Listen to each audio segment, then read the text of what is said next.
Maybe you're starting to explore a career as an appraiser and want to know if now is the right time to get started. Or you're measuring your career span in decades and want to find out more about the latest apps, technology, and resources that can make your life and work a bit easier. Get the answers and insight you need with Beyond the Numbers, a podcast from McKissock Learning. I'm Julie Mollendorp Floyd, course and curriculum developer and instructor here at McKissock. Join me and an expert guest each week as we dive into the topics that matter most to appraisers, from industry and education news to marketing and other insights to help you run your business more effectively. If you'd like to stay at the forefront of appraisal news, boost your career, or just learn more about the profession, subscribe to Beyond the Numbers with McKissock Appraisal at Apple Podcasts, Spotify, or wherever you get your podcasts. Hope to see you there soon. Welcome to Beyond the Numbers with McKissock Appraisal. I'm your host, Julie Mollendorp Floyd, instructor for McKissock and Vice President of Regulatory Affairs for RSDS Appraisal Diversity. Today's guest is Scott Cullen. Scott is the owner of Priority Appraisals Incorporated, an appraisal company located in Minnesota, as well as a partner in the Solomon Calculator, the Solomon Appraisal Software. They created the Solomon Calculator, a tool that every appraiser really needs to know a little bit more about. So welcome, Scott. Thank you for taking time out of your schedule to be with us today. Well, it's great to be here. Thanks for the invitation. So for many years, appraisers have been able to operate in a bit of a mysterious fashion. Appraisers' experience and knowledge of the market was used as the basis for many sales comparison adjustments. I even heard a story of a firm that had a laminated chart of adjustments, and that's what their appraisers used. But times have changed. Appraisers are now being asked to support their adjustments more, and then even more. So how can the Solomon Calculator help appraisers support those adjustments? Tell us about it. Well, I look at the grid as four parts. The top of the grid, those are my adjustments for market change Okay. and for concessions. Okay. So once we have the properties equalized for the cash equivalency and the current market, I like to skip down to like the bathroom and below. That's the lower half of the grid. Okay. Because each of those items are related to cost.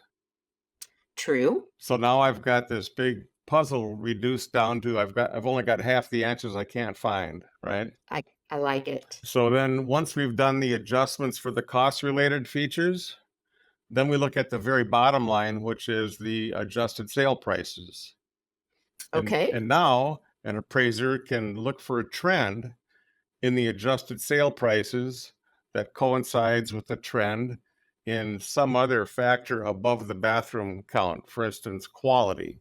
If they notice that quality is increasing or is highest on the property that has the highest adjusted sale price, then they can use sensitivity analysis or adjusted pairs to get that adjustment.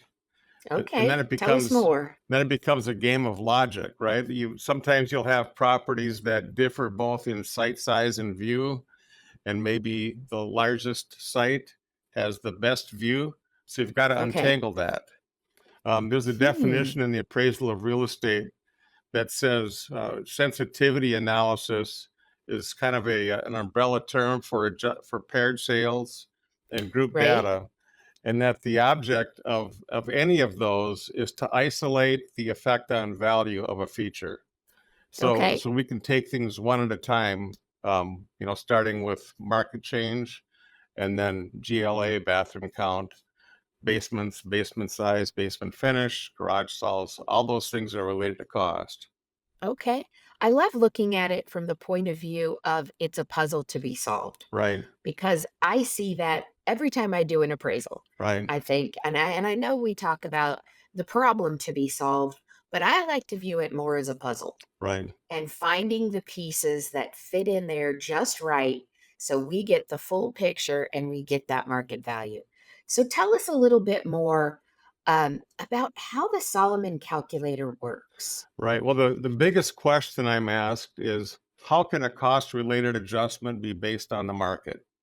I know. I get that a So, lot too. what we have developed is kind of a streamlined cost approach that's very quick Hmm. to enter some data and get the cost approach done on a screen that shows uh, the site value. That's your estimate of site value, Hmm. your estimate of value, and then it works toward the effective age.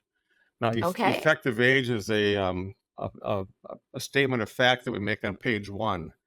And Hmm. some people just kind of blow that off. Well, that's how old the house seems to be. But effective age truly is all forms of depreciation. True. So True. the first iteration, I would start with my opinion of value.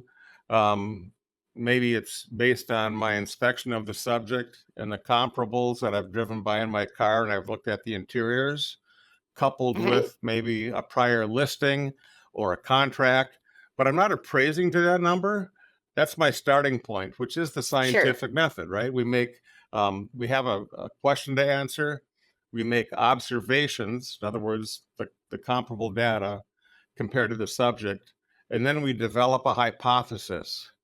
So that Yep. hypothesis is that first number that we enter into the Solomon calculator, and then the output is the effective age. I think most appraisers are comfortable with the idea that it's much easier to estimate a value than it is to estimate an effective age True. because effective age is an economic concept. It's not limited to It is. physical depreciation. That's part of it, but it's not all of it. So I once, like that thought of looking at it like a science project. right, Like, take you back to elementary school in your science fair. You got your hypothesis, then you've got your tests, then you've got your conclusions. I right. like that. The I like that. test, Okay, the keep test is going. the Tell us grid. more. Okay, the test is the grid. We've gotten Yep. the effective age from that hypothesis of value.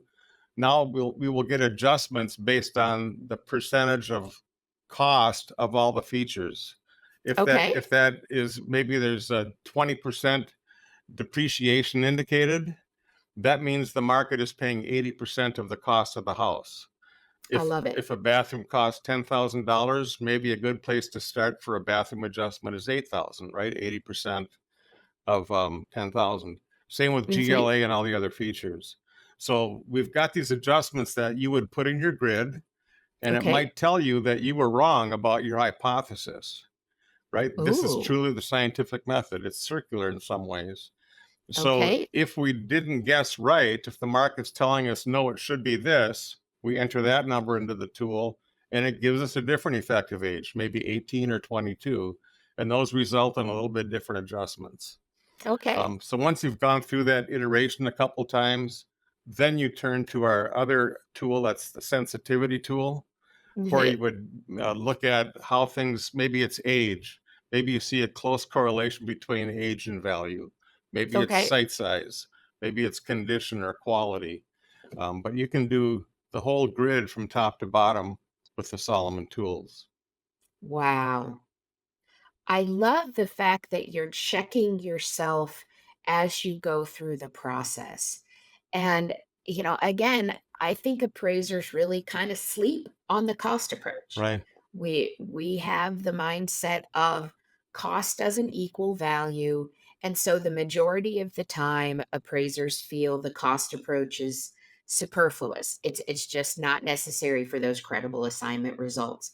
And so while I can get on board with maybe the overall cost approach isn't always necessary for credible assignment results, boy, it sure can help well when I when we're think trying to find those answers. it So go saves ahead, tell time. us more. Well, one of the assignment results is effective age, and USPAP says we have to support that. We can't just Sure. guess. Another assignment result is highest and best use. Oh yeah. So if we've got a very high land to value ratio, maybe the highest and best use isn't as a house. Maybe it's Oh wow. redevelopment. So we're answering questions with the cost approach, whether you include it or not. I think USPAP, because they require effective age and highest and best Mhm. use, it kind of implies that you better understand the relationship between cost and land and market value. So, where does the data in the Solomon calculator come from? Great question. I was looking at this the other day. We signed a contract with Craftsman, National Building Oh, Cost Book, yeah. about 8 years ago to use their data. So Okay. their cost data is built into our program. You don't have to buy cost data separately. Oh, wow. That could cut down on an expense. Hopefully, yeah. Yeah. So, how often is that updated? Well, they update that book once every year. And Okay. and they also have multipliers you would a lot of people think of. They call it an area modification factor. Mhm. Um, but we've got a tool within Solomon that you can use to calibrate the cost data to your market any day you want. So you can be perpetually updating. One of the things Oh, that I like bothered it. me about the cost approach is I would finally get a new construction project and I would do the cost approach. I had a good land value and the cost data was nowhere near what the local builders Right. were getting. Now, it's actually, the builders don't use the cost book to price their house, right? They Sure. price it as high as they can in their market. And the cost publications, they're actually surveying builders and looking at completed government documents, like what do they call that when they anyway they when they do some recording, they look at the total cost. Okay. So they're actually getting data from the builders. So now what Hmm. we do is we do the cost approach in a way that shows you what the book says, and then you can enter in one place what the market said about that cost. And it'll say, Ah, wait a minute, this cost data is 5% too high, it's 3% too low. So okay. now you've got this little percentage, we call it a factor. Okay. And then you can use that factor in the other tools to always have fresh, up to date cost data. So you're kind of reconciling Right, between the actual cost you had and the in the book right. costs. Now, the user Interesting. doesn't really ever see the data. I mean, we announce when we're going to have the new 2024 data, the new 2025 data. Mhm. And because it's a web application, they don't have to do anything. Oh, I like It that. runs on the web. It's not something on their machine, right? Low maintenance. I Right. love it. That is fantastic. So, when the appraiser is using the Solomon calculator to help them support those adjustments, can they import information from the Solomon calculator into their report? How does that work? Well, we've worked with Jeff Bradford Technologies to do Okay. that. And it's going to get better. Right now, it's a little bit awkward because his is running on a machine. So you've got to upload Okay. something from him and then download it and upload it. So there's an upload download process. But when Nighthawk comes out soon, apparently, that's their new tool. Oh, Um, okay. I'm hoping that we're involved in that as far as being an option that appraisers can use for cost data. It won't be forced on them, but Great. they could use Solomon data within Nighthawk, apparently. So, USPAP says you don't have to be able to do the calculations. I think it's advisory opinion 37. It Right. says you don't have to be able to do the calculations. You need to understand the data that is going into the tool, and that it is reliable. How can appraisers get comfortable with that knowledge? Okay. Well, we've got a table of contents that takes them through every step in the process. We've got many videos that they can look at. There's 4 or 5 that are highlighted on our website, and then they can go to our YouTube channel and find all that they want and see pictures of me when And I was younger. Right. and I'll admit I've watched several of those YouTube videos, and you do a great job. Well, thank you. You have a future in production, I In think, or broadcasting, right? in broadcasting. Let's Right. go with that. Or narrowcasting when you're talking to appraisers. Hey, I that's all right. How We many are are there? our Are there own. like 40,000 appraisers, do you think? Or I think I think last I knew there was somewhere in the 40,000 right. number of Okay. appraisers who are out there practicing. Right. Yeah, we'll see. we'll see how that goes as people are renewing and when we're in this down cycle, Right. see how many people stick with us.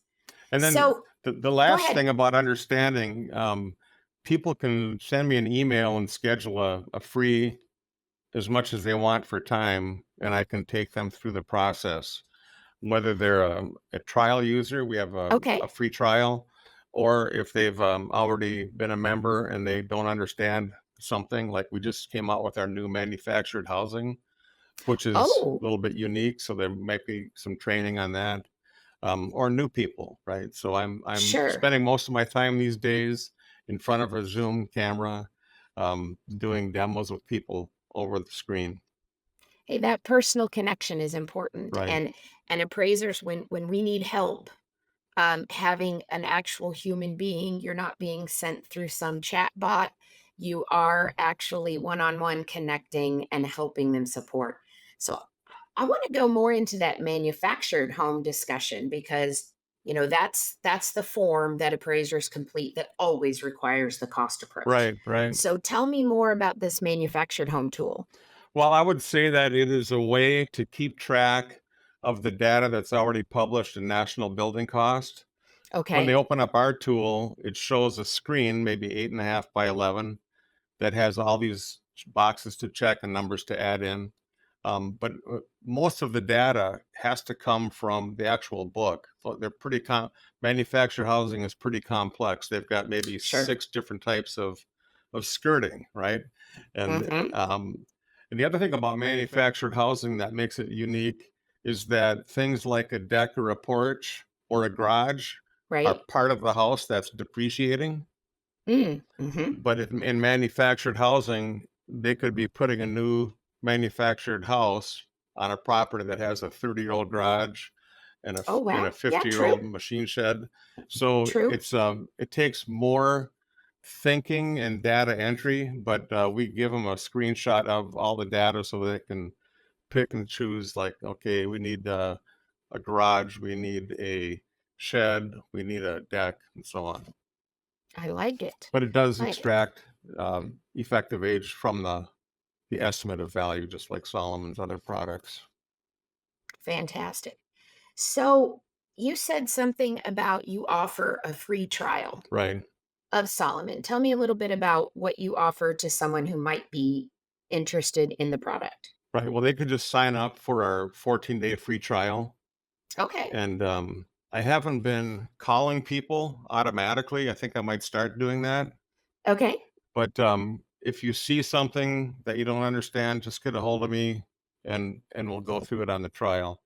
The biggest risk anybody would have to take is just to pay for 1 month. We don't have an Okay. annual contract. You can have an annual contract at a discount, but you can do it month by month Okay. to use the tool.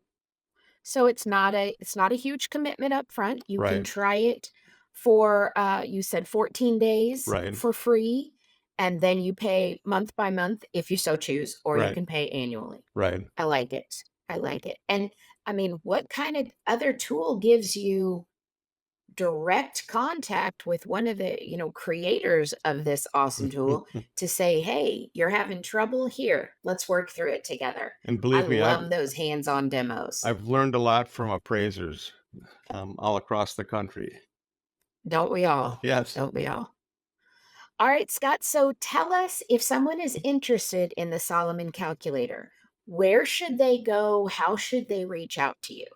Okay, the website is solomonappraisal.com, SOLOMON appraiser, Solomon Appraisal, AL.com.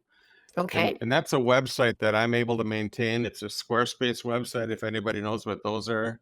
So I can upload new videos and change copy and do a bunch of things without taking developer time, because Gotcha. it's there's no developing required to use that tool. And then there's a button you can press there that will take you to our secure web app where the actual Okay. calculations happen. Great.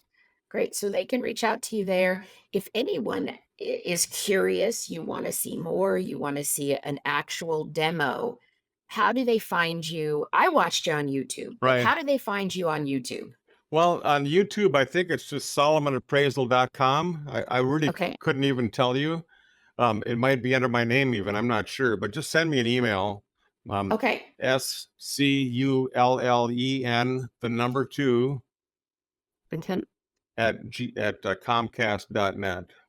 So SCULLEN2 At at Comcast.net. right. That's how they can reach out to you. Yes. And I would encourage everyone listening, check it out.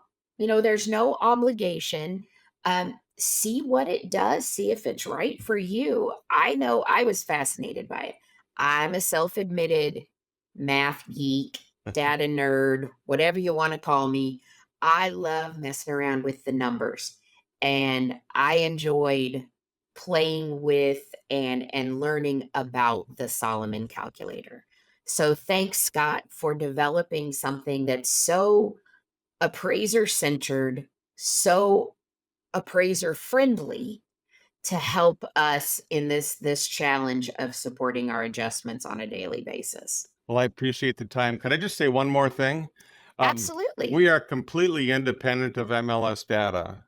So Okay. you have to have MLS to put comparables in the grid, Sure. but you don't have to download. We don't use multivariable regression. You don't have to download 200 sales. I love it. You can just work right from our data, which is the cost data. And earlier you said cost does not equal value.